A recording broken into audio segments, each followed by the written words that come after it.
Hello there. Good evening, everyone. This is Dari on WorldStreams Radio. Thank you to our listeners from all around the world for joining us tonight. And to learn more about WorldStreams Radio, visit our website, worldstreams.org.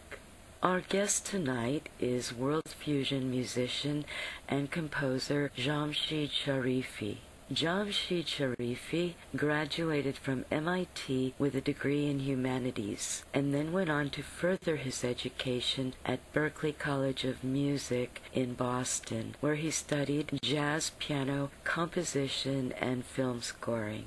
He then moved on to New York City, where he began to focus his attention on film soundtracks and composed the soundtracks for many major studio and independent films, including Muppets from Space, Down to Earth, Harriet the Spy, and Clockstoppers.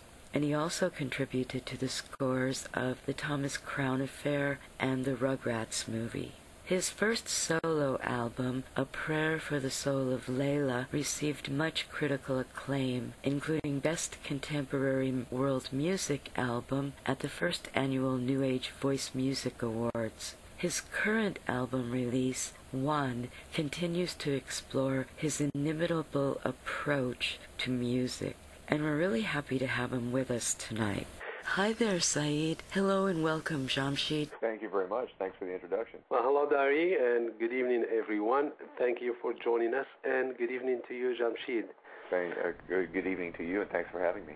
What a pleasure to have you. This piece that we just played, One Who Plants a Tree, it has the feel of an adventure on some faraway exotic sands of either North Africa or even I was thinking about Mongolia there for a moment.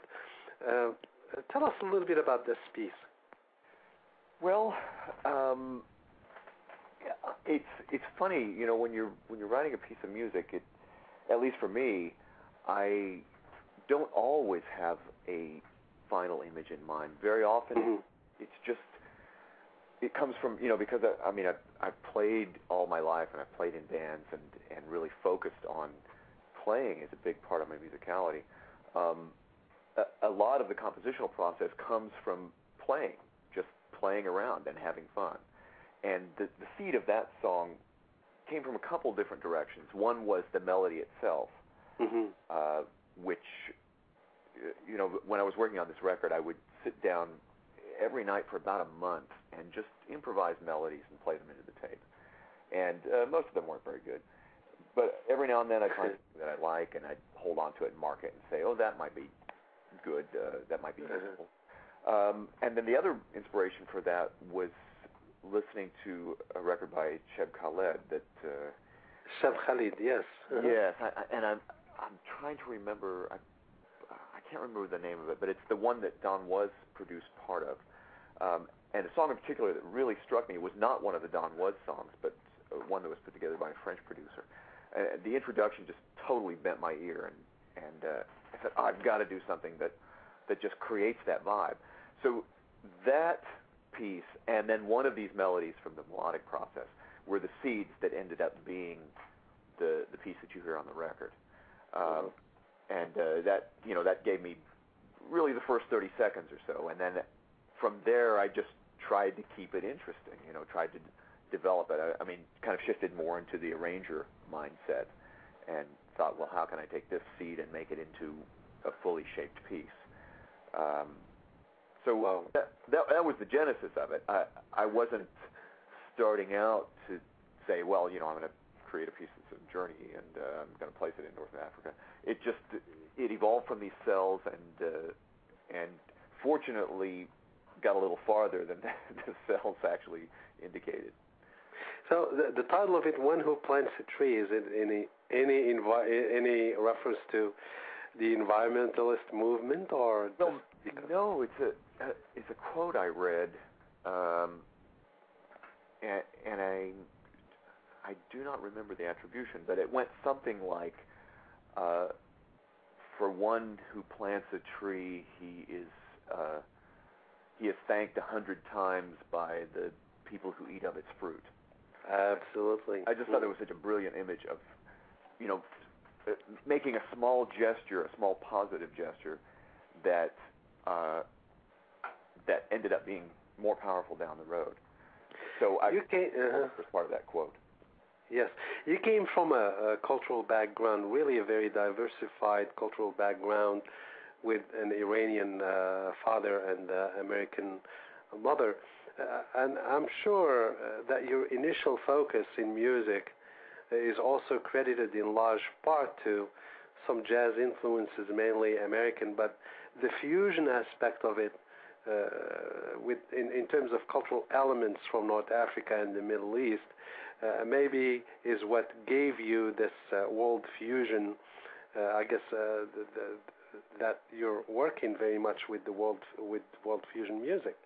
Well, I guess I mean in my house growing up, we heard a lot of different kinds of music, and I remember in particular hearing quite a bit of jazz that my father would play, and quite a bit of Persian music, like Persian classical music.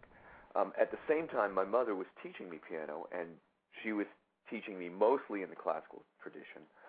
When I was 9 years old, I started singing in an Episcopal church choir, which exposed me to a whole different set of music, and also, incidentally, started my love affair with reverberation.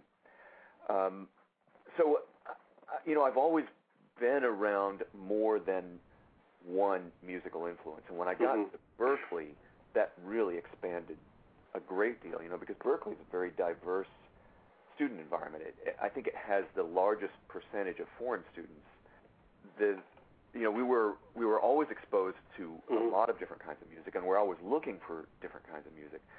So I can't say I really set out to fuse these things. They were in my they were all around, and I didn't see the boundaries as hard and fast as perhaps they should be, or perhaps other people see them.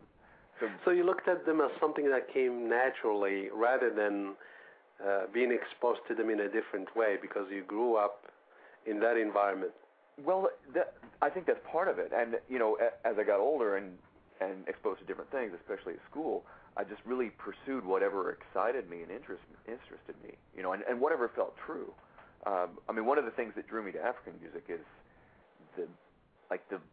the way in which it's so integrated into the culture. It's not like this separate thing that people put in. Yes. We go to the symphony and we hear music, and it's capital M, and we all have to wear suits. In especially West African cultures, music is just integrated into everything, and not in a surface way, in an organic way, and like everyone is involved in it in some way. They sing or they dance or they